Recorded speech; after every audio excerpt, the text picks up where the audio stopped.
I first met Joseph Sanders. We were in JRTC, and he was a new guy.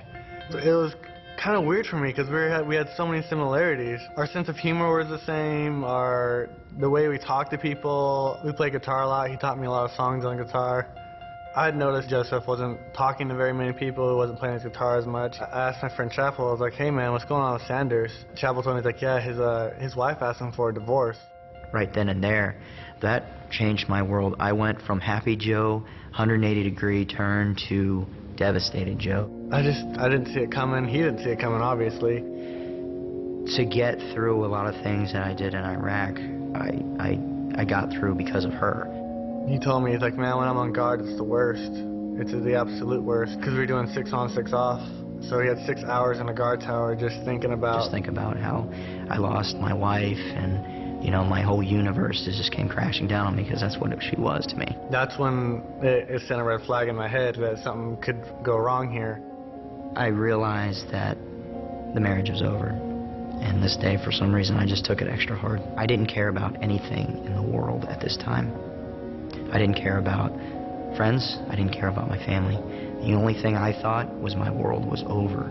Everything that I worked for and the life that I had outside the Army was gone. Something took over and I couldn't control it anymore. I grabbed the rifle off the wall, put my rifle up to my chin, put it on semi, and I pulled the trigger. We've been over 8 years in war right now. There's so many people hurting, from the private to the general officer. If we can get people to think like the young people think, hey, I get help, I move on, I think it would revolutionize our Army.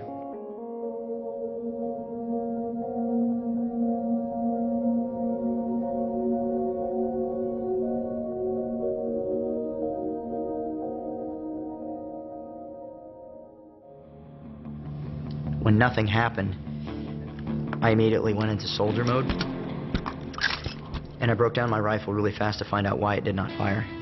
I pulled it apart and found that my firing pin was not in there. Godding walks in the door after all this happened, and I look at him and I said, "Godding, where is my firing pin?" He said, "Sanders." "How'd you find out?" And he's like, "I tried to kill myself." So I was like a standstill right there. I didn't know. He was a little overwhelmed too, because I didn't, oh my God, it was so weird to hear that. He says, "Yes, I took your firing pin. I took it last night." He says, "You were worrying me." He said I was showing so many signs, and I didn't realize I was even giving any off. I was just communicating with a buddy, you know, just my problems. When you develop a relationship, when you work with somebody so frequently and so close as we do, it's kind of like a personal relationship outside of workplace. You can tell by a person's mannerisms, the way they're eating, the way they're, you know, slouching, or just maybe their tone when they're talking to you, that something's on their mind. Especially when they're performing great before, and all of a sudden something changes. That should be your first clue. Oh, okay, something's going on. Your immediate peer, the man to the left and the right that you talk to every day, that you may even go and hang out at his house or hang out in his barracks room after work. Those are the guys that really need to watch. Those are the guys that are going to make a difference. Every soldier depends on the other soldier to do their part. And these soldiers, they're not broken. You know, sometimes they just need a little bit of help. I think if more people took the time to actually just sit and get to know not just the person who's sitting in the corner of the room in the uniform, and actually get to know who they are on the outside world, that there would be more communication on every front.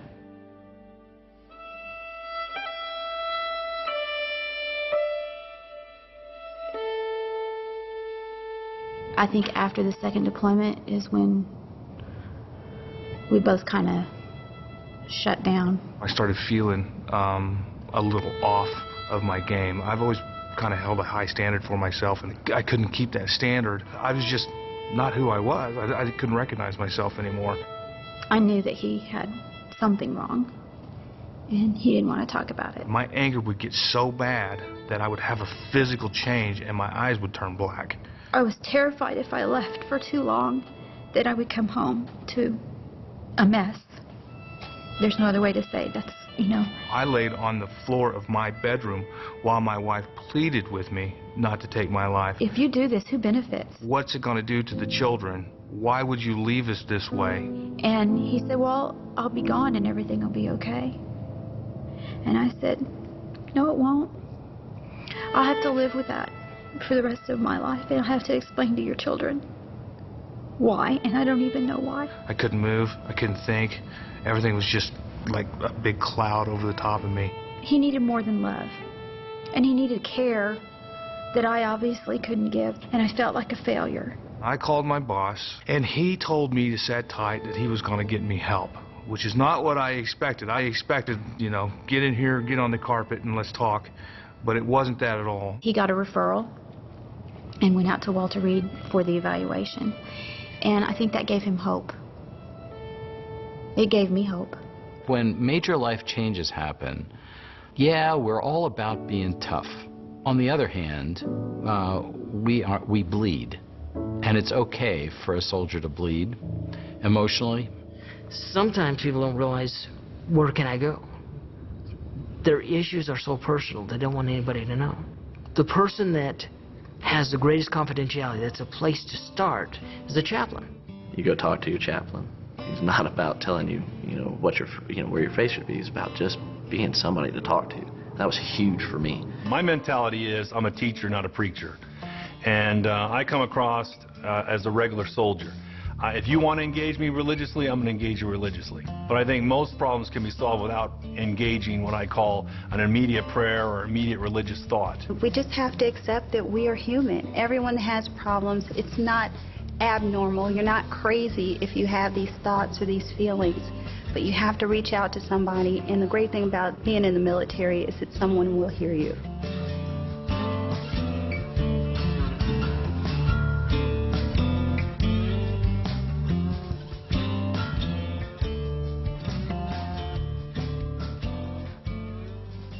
Know your soldier is the first line. Their team leaders, their sergeants, and their squad leaders, or staff sergeants that get to know each one of those guys individually, get to know what their story is.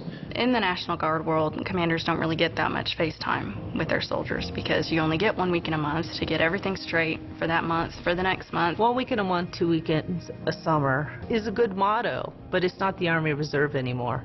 That was the old Army Reserve. The Army Reserve, and especially the Army Reserve leadership, is 24/7. Those are your soldiers 24/7. And I always told my guys, I said, give me a call. I don't care what time of day or night. You got my cell phone number. Call me here. I'll come see you. I don't care if you live 5 hours from here. I'll still come see you. Because I feel it's my job to make sure that they're taken care of. Their families are taken care of. We have to take care of all their needs, not just physical, not just financial. Leaders who ignore the emotional and the spiritual side of their soldiers are, I think, destined to failure. It doesn't matter if I've never worked with you. As long as you wear this uniform, I consider you a brother, a sister. I will be right there with you in the heat of battle. And I'll protect your life just like you'll protect mine. When I was a lieutenant, I met another female. She had also been enlisted, new lieutenant, and we got to be the best of friends. We ended up going to different installations. We still stayed in touch, and we still stayed pretty close. One night, I just woke up and I just knew I needed to contact her.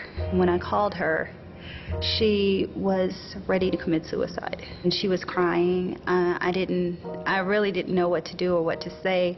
I just knew that I needed to be there with her at that time. I remember my battalion XO saying, just go. And if I hadn't been there, I don't know that she would have been able to reach out to another person. I thank those people that allowed me to go there to her.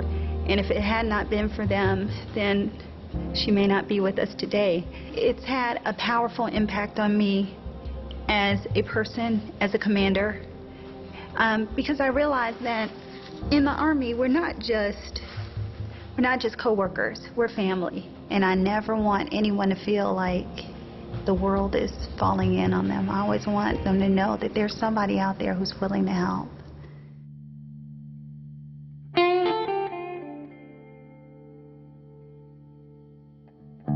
Soldiers, they go through basic training. And what do we train them to do? We train them to be tough, to be strong, to move on and accomplish the mission. I mean, it's embedded in our Army values. I will always place the mission first. I will never accept defeat. I will never quit. And I will never leave a fallen comrade. It doesn't apply just to our own peers, but it applies to ourselves too. You know, we are our own comrade. Because at the end of the day, you're there with yourself. When I came back from Iraq, I was angry. When I went to Afghanistan, and this is about 2 years after I went to Iraq, I had all these things that I was taking with me to Afghanistan. I hit my breaking point, sitting in my room in Afghanistan having a fight with my wife. And she basically told me that she was ready to leave me. I needed to make a change, a significant change, if not for anybody else, but for myself. And that's when I took action, but it still took a lot of time. I got some help from the combat stress counselors. Really 3 months of just hard study, really just digging into myself. Whenever I found myself getting into trouble with ideations of suicide, I would get out of the area, just stop whatever it was I was doing and go find somebody to talk to. I guess what kept me from doing it was, if I could just wait one more day, then maybe I could do something else to gradually improve where I'm at and, see my son again. Went from being able to rely on a psychologist or a psychiatrist for talking to being able to open back up with my wife and build a healthy relationship with her again. Almost the best and worst year of my life all rolled into one, but I think I came through it on the back end pretty well. I'll admit that I probably didn't do what I needed to do. I have a counseling background, so I said, you know what? I can do this on my own. I grew up with the John Wayne mentality, you just be John Wayne and you'll get through this. You get that point, you go, no, I'm going to need to get some help. And so, I've worked with Army One Source. I've worked with, counselors and stuff like that. And basically it's just talking it out. And if you don't do that, you can't talk to yourself. And you've got to lay that thing out in front of somebody else and say, this is what it looks like to me. What does it look like to you? Is this normal? For me to drive down the road and be looking on bridges for people. Why am I still doing that? Why am I looking at trash on the side of the road and swerving the car and stuff like that? And you say, are people going to accept me coming back a little bit abnormal? It's like you've been to the moon, you really love the moon, but now you're back on Earth, but you can't really talk to people about the moon. The way my depression manifested itself was anger. I would yell, scream, cuss. Then I would go through a guilt period, feeling bad about what I had done. And it was like I was keeping everything in. And so when a situation happened in my life, I overreacted, and I couldn't fix it, and I'd been able to fix things all my life. I self-destructed. I wasn't trusting anybody, wasn't willing to go to anybody for help. I was the professional, the only family life chaplain, the only family counselor in the community. I'm embarrassed that I'm a minister and attempted suicide, but I'm not embarrassed that I healed. I believe the first step towards healing is saying I needed help. I felt it one time like, man, I really did save his life, but even now I don't feel like I saved him. I think he saved his own life. He had plenty of opportunities to do it again, but he saved his own life after that by just talking to mental health and getting the help he needed. The medic came and sat me down and talked to me, and he's like, we need to get you some help, man. And I said, absolutely. I said, I need to do this because I don't know if I'm going to do this again. I went this far. As soon as I started talking, I immediately started to feel better. I wanted to conquer this thing. I didn't want to be sad all the time. So when I got that help, I did everything that they told me to do, and I got better. It's surreal, It didn't seem like these things happened to me. People don't have checklists. Everyone is different. And I believe that he acted appropriately. I mean, he took charge of the situation. He manned up and he did what he had to do. I'm not that guy that intervenes. I'm not that guy that does stuff like this. But for some reason, I was. For some reason, I did. And I didn't believe it myself, but I'm glad I did it. It's great to hear success stories about soldiers who got help and were able to maintain control of their lives. These stories remind us that even the toughest soldier sometimes needs a tune-up. And that's okay. We all need it from time to time. As junior leaders, you are responsible for taking care of all your soldiers and their families, and for making sure that they take advantage of all the resources available to them today. With your help, we can be an even greater and stronger Army. Every soldier depends on the other soldier to do their part. But you have to reach out to somebody, and the great thing about being in the military is that someone will hear you. Get out of the area and go find somebody to talk to. You go talk to your chaplain. I called my boss, and he told me to sit tight, that he was going to get me help.